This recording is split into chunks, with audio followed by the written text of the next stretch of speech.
ได้มาอันบอกเขาดีเพิ่นก่อนเราจะได้กลับบ้านเนาะให้แก้วเขาดีเรื่องหยังฮู้อยู่บ่โอ้โหก็ขึ้นลงนับ บ่คือขอหันเนาะ เดี๋ยว โอ้ ข่าวดีบ่ข่าวดียังบ่ฮู้ ยังบ่ฮู้เลย แม่ เออถ้าฮู้นี่สิดีใจบ่เลย ดีใจหลาย ดีใจหลายเนาะจังได๋ก็คือข่าวดีกะทางอันแม่เนาะทางแม่คำแก้วเนาะเพิ่นกะอันได้เบิ่งคลิปเจ้าแล้วเนาะเพิ่นกะดูตนสงสารเนาะสงสารครอบครัวของเจ้าเป็นได้ไห้บ่เนี่ยฮะครับ เรื่องแตะก่อนเนาะมันก็ ไห้อีกแล้วพี่น้องเอ้ยบาดนี่ไห้หมด2คนแล้วบัดนี้เอ้าดี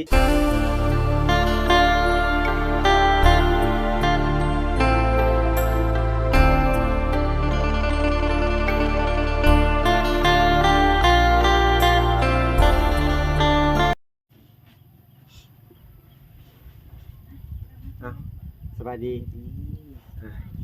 กับสบายดีพ่อแม่พี่น้องเบิดสุขุสุคนเนาะก็ยินดีเข้าสู่ช่อง YouTube เบาหลาสายบุญคุณธรรมคือเก่าเส้นเก่าเส้นเคยเนาะทักทายสบายดี FC ทางฝั่งไทยและ FC ทางฝั่งลาวและ FC ทางต่างประเทศนำเด้อพี่น้องเอ้ยเอ้าสบายดีพ่อๆแม่ๆเนาะทำมือออกมาเนาะแล้วก็มื้อนี้พบกับช่องเบาหลาเนาะก็ได้มาอยู่ในเรือนในชานไอ้แก้วอีกเอ้าสบายดีไหมอีกครั้งนึงสบายดีเอาดิ สบายดีลูก สบายดีกล้องกูลูก สบายดีก่อนลูกสบายดี สบายดี ความจะไปยิง กล้องสบายดีเอาสบายดีไหม สบายดีไหมลูก ความจะไปยิง ไอ้บอกก็มาช่วย สบายดีกล้องคุณว่ากล้องสบายดีคุณว่าเอ้า ดีเด้อ บัดนี้ก็มีบาทนี่กล้องสบายดีให้เพิ่นสบายดีกล้องนะกล้องสบายดีว่ะ เนาะดีแม่เข้าไปน่ะ เนาะ เอ้ากาดสิมานั่งพูดคุยกันเนาะ เนาะ นะนั่งลูกอันพูดคุยกันอันกับไอ้แก้วแล้วก็ทางไอ้วันคือเก่าเนาะ เนาะ มื้อนี้ก็ทางบ่ล่ะก็สิได้เดินทางกลับบ้านก่อนพี่น้องเอ้ยเนาะก็พอดีอันสิได้ไปเวียกไปงานเนาะพี่น้องเอ้ยก็ได้อันจะได้ไปอันแบบ คือว่าแหละเนาะนี่หัวเข่าพี่น้องเอ้ยหัวเข่าแบบว่ารถล้มแต่ช่วงนั้นมากับอาเบยกันประมาณเกือบเดือนแล้วแหละพี่น้องเอ้ยรถล้มก็ไปกินยาแต่ว่าเอ็นมันปูดขึ้นเนาะเราก็จะได้ไปศึกษาไปปรึกษาแพทย์เบื้องก่อนเนาะทางเวลากะรถล้มเนาะพี่น้องก็เลยว่าจะได้ไปปรึกษาแพทย์ปรึกษาหมอเบื้องก่อนเนาะก็เลยว่ามันที่จริงมันบ่ได้เจ็บหรอกพี่น้องเอ้ยรถล้มมันล้มสองเทื่อมันกระแทกดินแหละมันมีเอ็นขึ้นปูดๆนิดนึงนี่ ปลาชินปลาชิน มันก็จะปูดๆนิดนึงแต่ว่ามันปีเม็ดทำปมือเขากะกังวลใจเนาะเขาเห็นใจก็เลยว่าที่ได้มาอันบอกเขาดีเพิ่นก่อนเราจะได้กลับบ้านเนาะให้แก้วเขาดีเรื่องหยังฮู้อยู่บ่โอ้โห ก็ขึ้นลงนับ บ่คือขอหันเนาะ เดี๋ยว โอ้ ข่าวดีบ่ข่าวดียังบ่ฮู้ ยังบ่ฮู้เลย แม่ ถ้าฮู้นี่สิดีใจบ่เลย ดีใจ ดีใจหลาย ดีใจหลายเนาะจังเลยก็คือข่าวดีกะทางอันแม่เนาะทางแม่คำแก้วเนาะเพิ่นกะอันได้เบิ่งคลิปเจ้าแล้วเนาะเพิ่นกะดูตนสงสารเนาะสงสารครอบครัวของเจ้าอันขยันกันจริงๆเพิ่นว่า เนาะดูมันเนาะเพิ่นเห็นเจ้าแบกน้ำมาเมื่อยๆเพิ่นว่าโอ้เพิ่นว่าสิซื้อเป็นรถผู้ได้ให้ฮู้บ่ดีใจบ่รถ โอ้ยดีใจ ดีใจหลายเด้อดีใจ รถหยังฮู้บ่ บ่ฮู้ บ่ฮู้ แต่คำว่ารถก็ดีใจก่อนแล้ว รถนี่ไหน เห็นรถยังอ่ะดีใจ เออ รถพี่น้องเอ้ยก็คือว่ารถทีมน้อยให้ลูกเจ้าเลยนะ เอาดีใจเรื่องอะไรเนี่ย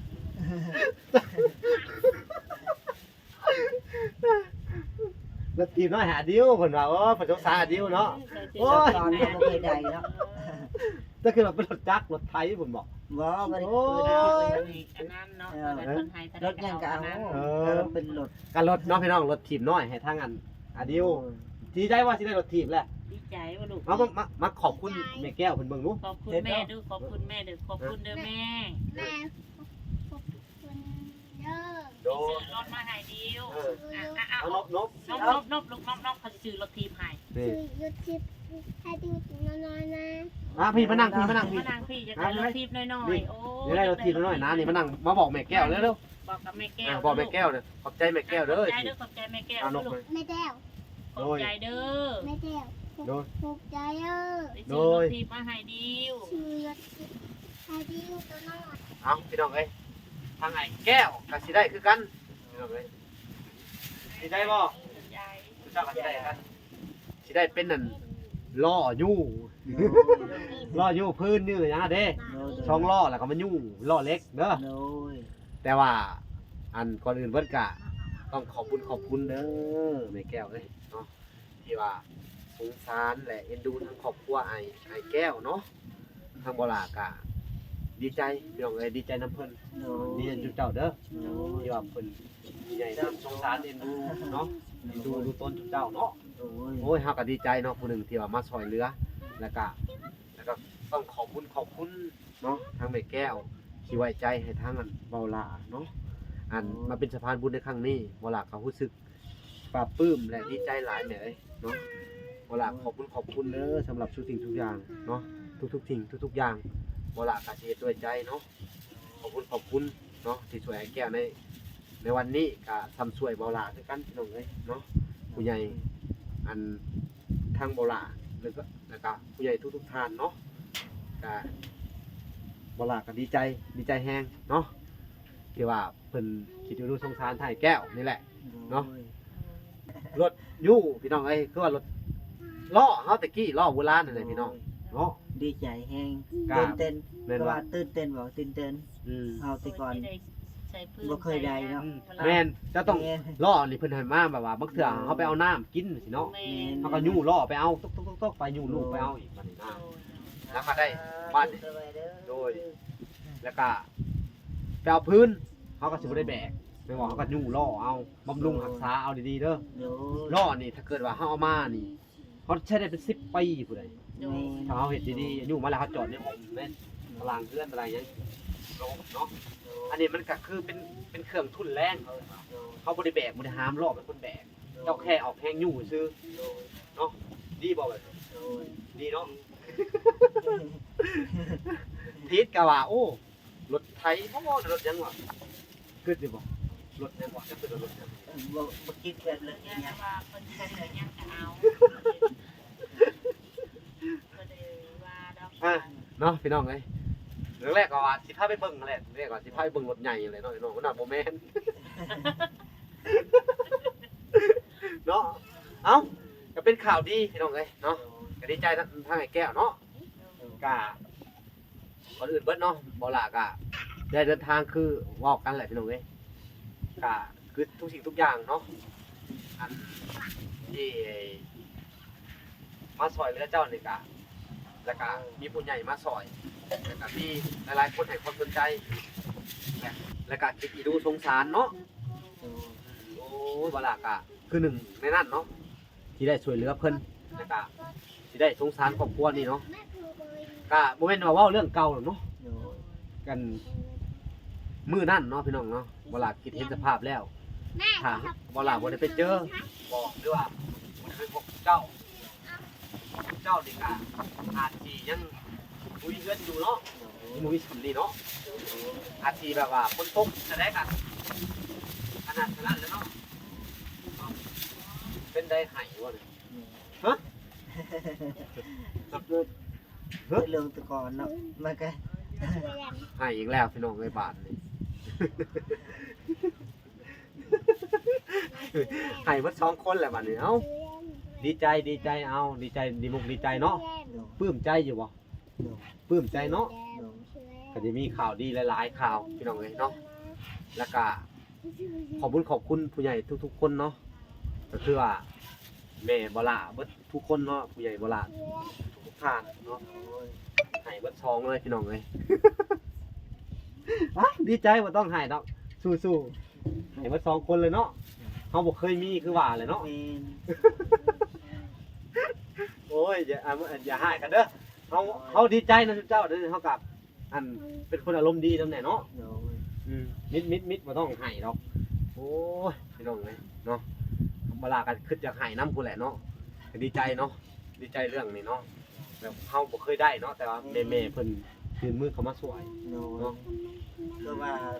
แต่ก่อนพ่อแม่เฮากับมนต์มันก็บ่มีเนาะ โดย ไอ้หยังก็บ่มีเพิ่นมีสำลูกสำล้านเว้าง่ายๆเนาะ สิให้น้ำแหละพี่น้องเอ้ยเอาสู้ๆเด้อ โอ้ยสาธุ เอาแม่นแหละเอามันก็แม่นอยู่พี่น้องเอ้ยความรู้สึกเนาะคือว่าบ่คิดบ่ฝันเนาะว่าวันหนึงสิมีผู้ใหญ่มาช่วยมาพบมาพ้อมีคนมาช่วยเหลือเนาะ โอ้ย ก็บ่ได้คิดว่าสิได้ส่ำนี้พี่น้องเอ้ยเป็นความเพิ่นสู้เด้อแก้ว โอ้ย ก็น้ำตาแห่งความปลื้มใจเนาะเขาปลื้มใจเพราะว่ามีคนมาช่วยเหลือสิไผสิบ่ให้บ่ล่ะก็ให้คือกันได้พี่น้องเอ้ยเนาะแบบทุกข์ยากอีหลีบ่มีข้าวกินปัจจุบันนี่ก็มีข้าวมีน้ำกินเนาะ โอ้ย โอ้ยขอบคุณผู้ใหญ่เพิ่นเนาะสู้เด้ออืมสู้เขาดีใจนำทุกเจ้า โอ้ย ให้แก้ไปวันเลยเอ้าเนาะก็ถือว่า น้ำตาแห่งความมันดีใจพี่น้องเอ้ยเนาะมันก็เป็นเรื่องปกติเนาะโอ้ยเนาะก็คิดว่าจังไดเขาก็ขอบคุณนั่นแม่คนแก้วพี่น้องเอ้ยที่ว่าเสนอมาให้เอาละฮะพี่น้องเอ้ยได้มาช่วยเหลือเพิ่นแล้วก็เพิ่นก็ยังบอกอีกได้ว่า อันทุกเจ้าน่ะเป็นคนดี โอ้ยสาธุ ขยันดูมันเพิ่นว่าโอ้เพิ่นว่าบอกเขาเด้อฝากบอกแน่เพิ่นว่า โอ้ย อันเดียวกับเป็นคนน่ารักเพิ่นว่า โอ้ย เห็นบ่ขอบคุณเด้อฉัน เนาะดีใจพี่น้องเอ้ยดีใจแทนเฮาก็ดีใจจักเฮ็ดจังไดอยากให้เนาะพี่น้องเอ้ยเฮาก็ปลื้มใจเนาะเฮาก็ดีใจเนาะที่ว่าแม่ทอนแก้ว ผู้หนึ่งที่ว่ามีบทบาทหรือว่ามีอันบทบาทในการช่วยเหลือชุมเจ้าเด้อ โอ้ย เพื่อเพิ่นผางมาซื้อเสาแล้วก็เจาะน้ำบาดาลให้เจ้าเด้อเจาะน้ำบาดาลของเพิ่น โอ้ย เช้ากับไม้เส้นนะครับ โอ้ย กับของเพิ่นกับแม่จันน้อยเด้อแม่จันน้อยกับผู้หนึงอยู่ในหันนะกะเพิ่นมีบทบาทพอๆแม่ๆแต่ละคนเนาะ แล้วก็หลายคนอีกพี่น้องเลยที่เบาล่าบ่ได้เอ่ยชื่อเนาะหลายๆช่องเนาะกาผู้ใหญ่หลายๆช่องว่าจะเป็นทั้งช่องเบาพรเบาสัญญาเบาน้อยเนาะแล้วก็ชาวบุญพี่น้องเลยแล้วก็เบาแสนน้ำพี่น้องเลยที่มาถ่ายมามอบให้ทุกเจ้าเด้อมันก็บ่ได้มีแต่ทางนั้นเบาล่าเนาะทำนี้ก็ดีใจน่ะเนาะว่าไง โอ้ยแม่ เนาะน้ำตาคำหน่วยน้ำพี่น้องเลยเอากัดดีใจ ภูมิใจหลายพี่น้องเลยสุดๆเลยพี่น้องเลยเนาะก็คือว่าถ้าบุมีผู้ใหญ่หรือว่าบุมีบ่ละคือว่าแหละอันมื้อนั้นก็คือเพิ่นอาจสิตกระกำลำบากหลายกว่านี้พี่น้องเลยสภาพคือที่เห็นนั่นแหละเนาะ โดย เขาบ่อยากเว้าคือหลังหรอกพี่น้องเลยอันนี้ก็คือว่าบ่แม่นว่าทวงบุญคุณเด้อ โดย บ่แม่นหยังเนาะก็คือเว้าเปรียบเทียบให้ฟังก็คือเนาะ โดย มันเป็นการแบบว่าระลึกถึงความหลังก็ว่าแม่นเนาะ โดย บางคนก็บ่อยากนึกถึงหรอกความทุกข์ความยากที่ผ่านมา โดย แต่ว่า คิดเลยอะ อืม ใจแสดงมันแค่ใจ เนาะ อืม อืม แต่บ่เป็นมันเฮาทุกข์เลยเนาะบ่เป็นหยัง เนาะก็บ่แม่นว่าเป็นการนั่นดะนำเรื่องเก่ามาเว้าเนาะ โดยแม่น ก็คือว่ามันเป็นการแบบว่า คนเฮาเนาะคือบอกล่าว่าทุกๆครั้งอะเนาะบ่แม่นพี่ บ่แม่นน้อง โดย บ่แม่นญาติบ่แม่นพ่อบ่แม่นแม่ โดย เพิ่นก็ซอย โดย เป็นหยังเพิ่นจังซอยก็ย้อนคุณงามความดีของเจ้าย้อนคุณเจ้าถูกคุณเจ้ายากคุณเจ้าบ่มีหยัง โดย คุณเจ้าเป็นคนอยากได้อย่างนี้ โดย เป็นคนที่เฮ็ดแท้ทำจริง โดย ผู้ใหญ่เพิ่นมักแนวนี้เด้อ โดย สู้ต่อไปอีกเนาะสู้ต่อไปคือว่าการที่ซอยเนาะถ้าวันใดวันหนึ่งเนาะให้เฮาคิดแบบนี้ โดย เพิ่นซอยปุ๊บมีข้าวของเบิดทุกสิ่งทุกอย่าง โดย ขออย่างเดียวเพิ่นบ่ได้ขอนะเจ้าอีกขออีหยังมากมายดอกเด้อเพิ่นขออย่างเดียว โดย เอาว่าสิเว้าให้ฟัง เอา คือขอให้ทุกเจ้าบำรุงรักษา โดย ในสิ่งที่เพิ่นซื้อให้ โดย ในสิ่งที่เพิ่นนั้นมอบให้ว่าจะเป็นดินตะนาง โดย ทุกสิ่งทุกอย่างอะไร โดย เกี่ยวกับการเพิ่นซื้อให้หมอแหกแต่กระโปะ โดย บำรุงรักษาเอา โดย เพราะว่าเฮาบ่ได้ได้มาฟรี แมนมีแต่เงินมีแต่ทอง แม่น ทุกสิ่งทุกอย่าง ๆทุกสิ่งทุกอย่างเป็น โน่ ของใหม่ออกจากห้างหมด หน่อย บ่มีของมือสอง แมน แม่นบ่ โดย เสื้อผ้าหน้าแพร โดย ตั้งแต่หม้อ1หม้อแกง โน่ เตาของใหม่เบิดบ่มี โน่ ของมือสองบ่มีหยัง แม่น เงินสดๆเลยไปซื้อ โดย เงินเหล่านั้นกับเพิ่นได้มาด้วยความบริสุทธิ์ใจ โดย บริจาคด้วยความบริสุทธิ์ใจ โดย และก็ให้ด้วยความจริงใจ โดย บ่ได้หวังอิหยังตอบแทน โด ขอแต่สิ่งที่เพิ่นให้มาแล้วบำรุงรักษาต่อยอดขึ้นไปอีกโดยเป็นดินเป็นดอนก็สามารถปลูกพังเลี้ยงสัตว์เลี้ยงคงเลี้ยงไก่ออกแม่ให้ลูกต่อยอดเพิ่นต่อยอดในสิ่งที่เพิ่นซื้อให้ได้เนาะ ย ทุกคนบ่ลากาศทำได้ซำนี้เด้อ โดย อาจสิทำบ่ได้หลายก็นี่ก็บ่ได้เด้อสำแรงที่มีเพิ่นให้ก็คือให้ โดย และคือเฮาว่าเอาแหละเพิ่นบ่ได้ขออีหยังและบ่ขอให้เจ้าตอบแทนบุญคุณอีหยังสิ้นขอให้เจ้าเป็นคนดี โด เลี้ยงลูกใหญ่เนาะแล้วก็มีบ่อนเฮ็ดอยู่เฮ็ดกินมีบ่อนอยู่อาศัยเนาะ โดย ก็ถือว่าซำนี้แหละเพิ่นขอพี่น้องเอ้ย โดย คือบ่ลาเว้าให้เจ้าฟังนั่นแหละเพิ่นก็บ่ได้รวย โดย หาเช้ากินค่ำเฮ็ดงานหนักกว่าเฮาอีก โดย เนาะ โดย เพื่อจะได้เงินมา เอ้าจังได้กระยาพี่น้องเลยก็ขอบคุณอีกทีหนึ่งเนาะสำหรับอัน FC เบิร์ดสุขุสุคนเนาะก็ถือว่าเพิ่นให้นี่ก็บ่ได้ให้แบบใดเนาะพี่น้องให้ด้วยความปลื้มใจ โดย เพื่อปลื้มแห้งอะไรที่ว่ามีผู้ใหญ่ที่มองเห็นโอกาสเนาะ โดยแม่น เนาะมีผู้ใหญ่ที่อุปถัมภ์ค้ำสู้แล้วก็ให้โอกาสซุเพิ่นพี่น้องเลยให้โอกาสได้มีชีวิตใหม่อีกครั้งหนึง โดย แต่ก่อนเฮาโดยขออนุญาตถามเนาะ โดย ถ้าเกิดอันว่าหมูมีคนมาสวยนี่เฮานี่เปรียบเสมือนแบบคนเล่ร่อนคนหนึ่งแล้วเนาะ โดย เค แม่ ย น สิขึ้นสิไปอยู่ไสมาหั่นน่ะดินดอนตอนหญ้าก็บ่มี กับส่วนว่าก็คือเบิดอายเห็นแหละคือว่าทุกข์ลำบากเป็นอะไร คำหั่นแหละ เนาะ แม่น ก็ต้อง แต่คิดว่าดินกับเงินของเจ้าของแบบตอนนี้เฮา ย่าง แบบ สักอย่าง แม่น เคยคิดท้อในใจบ่แบบว่าแบบโอ้ยแบบอยากแก้ปัญหาด้วยแบบว่า บ่คิดเป็นนั่นนะ เนาะ แม่นก่อนนั้นเฮาสิคิดแบบนั้นกับมันบ่มีทางไปอยู่แล้ว ทำไปเลยบ่มีปัญหา บ่มีทาง ว่า หา เมื่อนว่าเปรียบว่าอันว่าอยู่กรุงเทพยังว่ามีงานทำแต่ว่าอยู่บ้านเฮามันบ่มีงานทำ เพราะว่ากรุงเทพกับทุกเจ้าอัน มันตึกคันไป ทุก แล้ว ครั้งอยู่แล้ว โดย ทุกเจ้าถ้าไปอีกวันนี่ทุกเจ้าก็สิได้อันสิเสียเปรียบอันทุกว่าสิเสียเปรียบย้อนเป็นคนที่แบบ เป็นคนซื่อ โดย บ่แม่นคนโง่แต่ว่าเป็นคนซื่อ บ่ไปนั่นแหละ บ่ซื่อแบบว่าซื่อบริสุทธิ์น่ะให้หยังก็เอาให้เขาแลกเท่าไรก็เอาแม่นบ่บ่จ่ายเงินก็เฮ็ดไปเลยสิบ่ แม่น บ่ได้กล้าถามเขาเนาะ แม่น เป็นคนซื่อซื่อแฮงเลยซื่อบริสุทธิ์พี่น้องเอ้ย โดย เนาะให้หยังก็เอาบ่ตอบโต้บ่อันน่ะว่าง่ายๆคือแบบบ่สนใจนะเพราะแต่จะอยู่ได้กินเนาะบ่หัน โดยแม่น ที่ผ่านมาได้โอ้ยเนาะ อันนั้นแหละ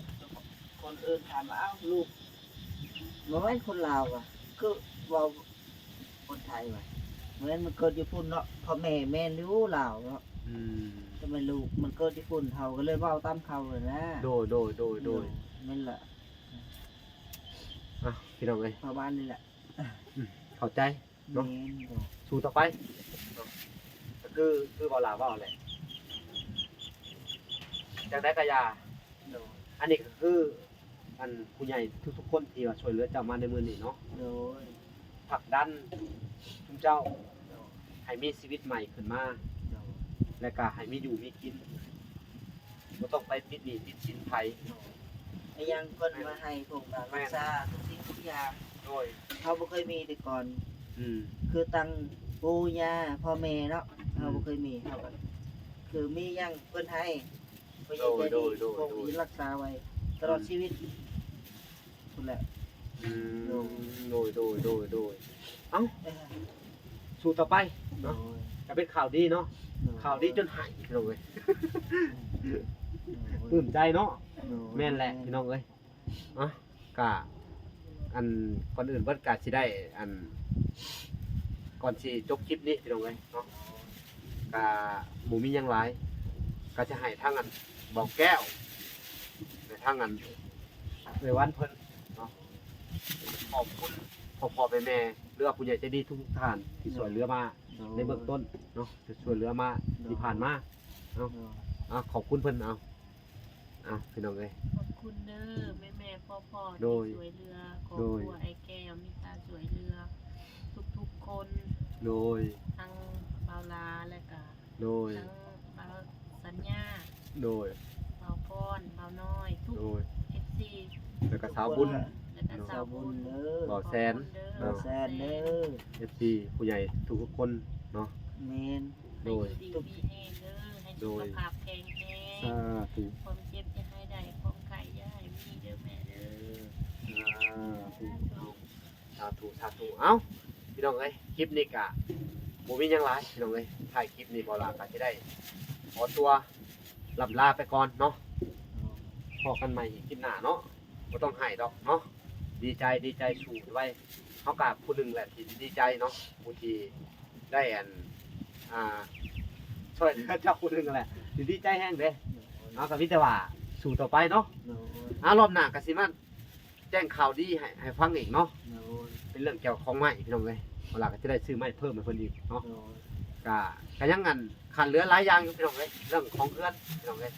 ก็สู้ต่อไปเนาะ โดย ถ้าเพิ่นให้ก็เอาเพิ่นบ่ให้แล้วก็คือเว้ากันแหละเนาะ โดย เพิ่นให้กันสาธุเพิ่นบ่ให้กันสาธุ โดยบ่เป็นหยังพี่น้องเลยเอา